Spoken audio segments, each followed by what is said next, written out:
মই আছোঁ এই আমাৰ দুবিয়াৰ গছ বিহু বাকৰি এখন আমাৰ গছ বিহু বাকৰি এজোপা হ'ল বহমথুৰি গছ। বহমথুৰি হ'ল নেচাৰেল লিপষ্টিক। তো আগৰ দিনত বিহুত আমাৰ ছোৱালীবিলাকে আৰু মহিলাসকলে এই বহমথুৰি যেতিয়া থুৰটো সেই ওপৰত ওলাই থকা থুৰটো সেই থুৰটো মানে মই এইটো ছিঙিলোঁ থুৰটো এই থুৰটো ভাঙি পেলানি এই ভাঙি এইয়া এই ৰঙা হৈ যায়।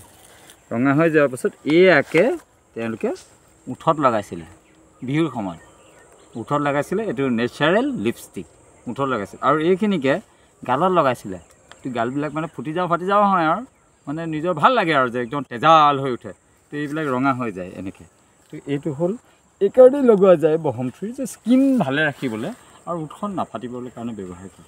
তো শুকান দিনৰ পৰা আকৌ সেমেকা ঠাণ্ডা মানে জলবায়ু মানে মইশ্চাৰটো বাঢ়িব তো এটা দুটাৰ সময়ৰ সন্ধিক্ষণত এইটো বস্তু ফুলত মানে পাত ওলায় আৰু মানে ফুল নহয় পাত ওলায় আৰু এই কোঁহপাতকেইটাকে মোহাৰি পেলানি বহমথুৰি ইউজ কৰিছিলে আৰু সেয়া আছিলে আমাৰ একালৰ সাধন।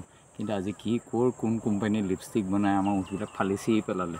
এই লিপষ্টিক নহ'লে ছোৱালী দেখিবলৈয়ে বেয়া লাগে কিন্তু আগতে এইবিলাক ঘঁহি আমাৰ কিমান ভাল ভাল সুন্দৰী আছিলে জয়মতী নিচিনা সেই সময়ৰ মানুহবিলাকে চবেই ইউজ কৰিছিলে। কিন্তু আজি আৰু ক'ত আজি বিভিন্ন কোম্পানীৰ এডভাৰটাইজ লগাই ছোৱালীবিলাকে গালবিলাক সঁচাকৈ লিপষ্টিক নলগালে মানে হেতা পৰি থাকে তেওঁলোকৰ সৌন্দৰ্যই নাথাকে এটা টেমা এটা লৈয়ে ফুৰে ক'বলৈ যাওঁতে।